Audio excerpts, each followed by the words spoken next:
Welcome, everyone, to the grand finale of our series on adjective order. Over the last two explainers, we really built the foundation, but today we're going to go from just knowing the rules to truly mastering them, so they become a totally natural, automatic part of how you speak English. All right, let's jump right in with a little challenge right out of the gate. Take a look at these two phrases on the screen. Without thinking too hard, which one just sounds better to you? Which one feels right? If you immediately went for a big red car, that's fantastic. Your ear is already tuned in to the natural rhythm of English. Our goal today is to sharpen that instinct, to make it so reliable you don't even have to think about it anymore. Okay, first things first. Before we get into any new, advanced tips, let's do a super quick review of the golden sequence. This is the absolute bedrock of ordering adjectives. You remember our trusty acronym, OSCM: opinion, size, age, color, and material. And what's the most important piece of that puzzle? It's your thoughts, your feelings, your opinion that always gets to go first. Now let's get to a pro tip. This is a subtle detail that really separates the learners from the masters. But once you did it, your English is going to sound so much more polished. We're going to talk about when, and maybe more importantly, when not to use the word and. So here's the deal, and it's actually pretty simple. The word and is basically a connector for equals. You only bring it out when you have two adjectives from the exact same category. Think of it like a special club just for adjectives of the same type, like two colors or two materials. This slide just lays it out perfectly. On the left, black and white are both colors. They're in the same club, so using and is totally correct. But look at the right. Big is a size and red is a color. They're from different categories, so connecting them with and just feels wrong. You don't need it. Okay, theory is great and all, but let's see how this stuff works in a real-life situation. We're going to follow a short story about our friend Lukas, who went on a little shopping trip and made some, let's just call them some very questionable fashion choices. Wow, just look at that sentence. That is a long line of adjectives. But is it following the rules? Let's take his first purchase, the sweater, and break it down piece by piece. And check this out. What might seem like a totally chaotic list of words is actually perfect. We've got horrible, that's his opinion, big, that's the size, old, the age, green, color, and finally, wool, the material. It follows our OSACM sequence perfectly, even with 5 adjectives all stacked up. Oh, but he wasn't finished. Nope. Next, he found these pants. So let's run the checklist again. Ugly, that's the opinion, tight, which is about its size or fit, pink, color, and cotton, the material. And again, a perfect match for our sequence. So, as you can probably guess, when his friend Anna saw the entire outfit put together, she was not impressed. But even in her reaction, notice the adjectives. Crazy is her opinion, colorful is a color. This rule is absolutely everywhere. Okay, now it's your turn. You need to step in and save Lukas from himself. You are now officially deputized as the fashion police. This is your final test, your big chance to put it all together. I'm going to give you a noun and some adjectives, and you put them in the right order. Ready? Okay, first up, Anna is trying to steer Lukas toward a much better item of clothing. We have dress, silk, and beautiful. How would you arrange those to sound natural? Exactly. A beautiful silk dress. Your opinion, beautiful, has to go before the facts, and silk is the material it's made from. Fantastic? Let's try one more. All right, this one's a little trickier. You've got 3 adjectives to juggle: leather, old, and brown. The noun is shoes. Take a second and think about our OSACM sequence. You got it. It has to be old brown leather shoes. You're just following the sequence perfectly. Age first, then color, and finally the material, right before the noun. Excellent. All right, last one. This is for all the marbles. The words are jacket, ugly, big, and yellow. What's the final correct order here? Perfect. An ugly, big, yellow jacket. Opinion, size, and then color. You have absolutely nailed the sequence. And thanks to you, Lukas is hopefully much better dressed now. So, after all these examples, all these games, what's the big takeaway from our entire series? I really want you to think of this as more than just some boring grammar rule you have to memorize for a test. And I'm serious about this. Internalizing this sequence is like unlocking a secret weapon. It instantly makes your English sound more natural, more fluent, and way more confident. It's one of those subtle things native speakers do without thinking, and now you can too. Just think of it as one single, powerful upgrade. Mastering this one little rule gives your language a rhythm and a flow that's immediately clear and impressive, whether you're speaking or writing.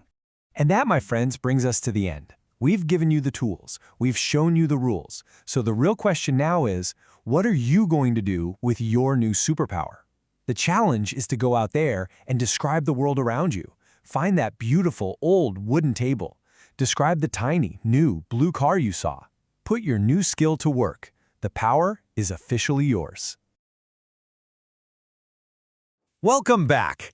So, last time we introduced the whole idea of this secret order for English adjectives. Today, we're going to put it all into practice. Get ready to finally crack that code that native speakers use all the time without even thinking about it. Okay, let's just dive right in. Take a look at this sentence. I mean, you understand every single word, right? The grammar, technically, is fine. And yet, it just sounds weird, doesn't it? Something about it feels clunky. This is what I like to call the native speaker glitch. You know that split-second feeling when your brain just freezes because the words feel out of place? It's not a mistake you'd find in a grammar book, but it's a total dead giveaway. So let's fix it. So the reason it sounds so wrong is because English has this hidden but super strict order for adjectives. It's this unspoken rule that pretty much everyone follows. We're going to call it the golden sequence. And trust me, once you see it, you will never be able to unsee it again. So here it is, the secret code, at least the simplified version, OSACM. It's a 5-step sequence. First up is opinion. Words like beautiful, ugly, horrible. Your personal feeling about something always comes first. Then we have size, then age, then color, and finally the material it's made of.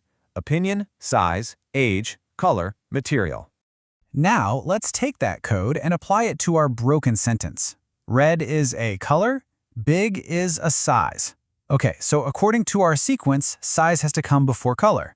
So it's not a red big car, it's a big red car. See? Just switching those two words makes the whole sentence sound instantly perfect, once you know the rule. All right, so theory is great and all, but let's see how this thing actually works in the real world. We're going to do a little simulation. We're going to follow our friend Lukas on what can only be described as a truly disastrous shopping trip. Okay, first up, Lukas buys a sweater. And wow, it's not just any sweater. As you can see, it's a horrible, big old green wool sweater. Now that is a long list of descriptions, but believe it or not, the order there is absolutely perfect. Let's dig into why. And this is just a beautiful illustration of the golden sequence in action. Let's break it down. Horrible, that's his opinion. Big, that's the size. Old, the age. Green is the color, and wool is the material. It follows our OSACM sequence perfectly, step by step. Oh, but he's not done yet. Of course not. To go with that masterpiece of a sweater, he finds some pants, specifically some ugly, tight, pink cotton pants. Lukas is really committing to a certain look here. Let's analyze this one too. It's easy. Ugly, yeah, that's his opinion. Tight, that's the size. Pink, the color, and cotton, the material. Again, look at that. The pattern holds up perfectly. It's a totally predictable code once you know it. Makes sense, right? Okay, quick but really important vocabulary point here. The pants fit him. All that means is the size is correct. He can put them on his body. But they do not suit him, which means they look absolutely terrible on him. That's a huge distinction, especially when you're shopping. Now, did you notice something in all of our examples, like big red car or that horrible big old green wool sweater? We never use the word and. That's because you almost never put and between adjectives from different categories. But, of course, this is English, so there's always an exception. Let's look at the one big time you have to use and. So here's the deal. You only use and to connect adjectives that are from the exact same category. The most common examples are for two colors, like a black and white shirt, or maybe two patterns, like a striped and spotted tie. But you would never say a big and red car, because size and color are totally different categories. It just sounds wrong. All right, you've learned the code, you've seen the terrible case study, and you know the big exception. So now it is your turn to be the expert. It's time for our final challenge. Welcome. You are now the fashion police. Okay, round one. We're describing a dress. The words are silk and beautiful. How would you order them? Think about that golden sequence. I'll give you 3 seconds. And the answer is a beautiful silk dress. Why? Beautiful is your opinion, and opinion always comes first. Then comes the material, silk. Nicely done. Let's try another one. All right, round two is a little bit trickier. We have leather, old, and brown to describe these shoes. What's the correct order? Think fast. Time is up. The correct order is old brown leather shoes. Let's check our work. Old is age, brown is color, and leather is material. ACM. It follows the rule exactly. You're really starting to get the hang of this. Okay, here we go. The final round. Let's put it all together. You've got ugly, big, and yellow to describe a jacket. What's the natural sounding order? And the final answer is an ugly, big, yellow jacket. Opinion comes first, ugly, then size, big, then color, yellow. Perfect. You have officially passed the fashion police exam. And just like that, you've cracked the code. For real. You now have the secret key to ordering adjectives that's going to help you sound so much more natural and fluent when you speak English. And remember, the goal isn't to memorize a chart. It's really about getting a feel for the pattern. So, for your final task, just look down at what you're wearing. Right now, how would you describe it? Try to use 2 or 3 adjectives, but make sure you put them in the correct order using the golden sequence. Because honestly, the best way to master this code isn't just to watch it, it's to go out and actually use it. Hey, welcome! You ever get that feeling that English has these secret rules? You know, the ones native speakers follow without even thinking about it? Well, today, we're cracking one of the biggest ones wide open, the secret order of words. So to get started, let me just ask you a quick question. I'm going to say 2 phrases. All you have to do is decide which one sounds, more natural. Ready? Okay, so what'd you go with? A red big car or a big red car? Yeah? I'm willing to bet you chose a big red car. And you're absolutely right. But the real mystery is, why? I mean, you can understand both, but only one of them just sounds right. We're about to find out exactly why that is. So, here's our game plan. First, we'll set the stage with a couple of key ideas. Then, we'll get into why this stuff actually matters. After that, we'll reveal the so-called royal order. I'll give you a simple sequence to remember it, we'll see it in action, and then we'll wrap up with a little sneak peek of what's coming next. All right, so before we jump into the main rule, we've got to get a couple of important words straight. We're going to use clothing as our example here, since, well, it's something we're all describing all the time. First up is the verb fit. Now, this one is super simple. It's all about size and shape. If a shirt fits you, it just means the measurements are correct. It's not too tight, not too baggy. That's it. Okay, but then you have the word suit. This has absolutely nothing to do with size. If a shirt suits you, it means it looks good on you. The color, the style, it just works with your whole vibe. And here's the key. Something can fit you perfectly like a glove, but not suit you at all. And when something really doesn't suit you, you might be looking at a fashion faux pas. It's a fancy French term for a pretty embarrassing mistake in your outfit. Think socks with sandals. And trust me, we're going to see a classic example of this in our next explainer. So you might be wondering, okay, why does the order of a few little words matter so much? Well, because getting it wrong isn't just a tiny mistake. It actually has a real noticeable effect on how people hear you. Let's talk about what that means. This line from our source material really says it all. When a native speaker hears adjectives out of order, their brain literally has to stop for a split second to sort it out. It's like hitting a speed bump in the middle of a sentence. The conversation doesn't flow, it just stutters. Look, the whole point of this isn't to become some kind of grammar police. It's about making your English sound more natural, more fluid. It's about taking away that little bit of friction so that what you want to say comes across smooth and easy. All right, the time has come. We're going to pull back the curtain and reveal the big secret. And to make this rule a lot less boring and way easier to remember, we're not going to call it a grammar rule. Let's think of it as something much cooler, the royal order of adjectives. Just like in a royal court, there's a pecking order, a hierarchy. Every type of adjective, whether it's an opinion, a size, or a color, has its own specific place in line, and it knows not to step out of it. And getting that order right is what makes your sentences sound so natural. Now, this whole royal order thing can actually get pretty long and complicated. But don't worry, for now, we're just going to focus on a shorter, simpler version that will cover you in like 90% of daily conversations. This is your golden sequence. This is the key. And here it is. OSACM. OSACM. So what does that stand for? First, you have O for opinion. That's what you think about it, like beautiful or ugly. Then S for size. Big, tiny. You get it. Then A for age. Is it new, old, ancient? Next up, C for color. Red, green, blue.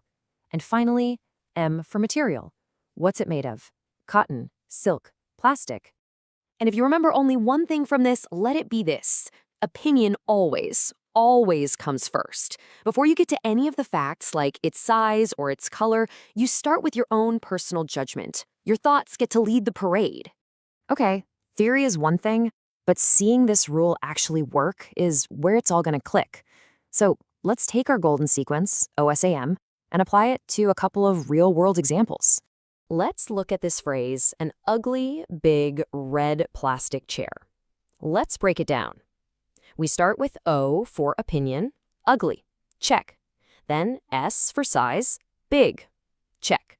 We don't have an H here, so we just skip it. Next is C for color, red. And we finish with M for material, plastic. See, it follows the sequence perfectly. OSCM, and it sounds totally natural. Now, this next one shows something else that's really important. You almost never use an adjective from every single category. So for a beautiful new silk dress, we've got O for opinion, beautiful. Then we skip size and jump right to A for age, new. Then we skip color and finish with M for material, silk. It still follows the OSACM order. There are just a few empty slots. So there you have it. You now know the secret order of English adjectives. You've got the golden sequence, OSCM. You've seen how it works, but, knowing the rule is really just the first step. The real test is being able to spot it and use it out in the wild. So in our next explainer, we're going to read a short story all about a guy named Lukas and his, let's just say, memorable fashion faux pas. And your mission, should you choose to accept it, will be to spot the royal order in action. Thanks for joining me.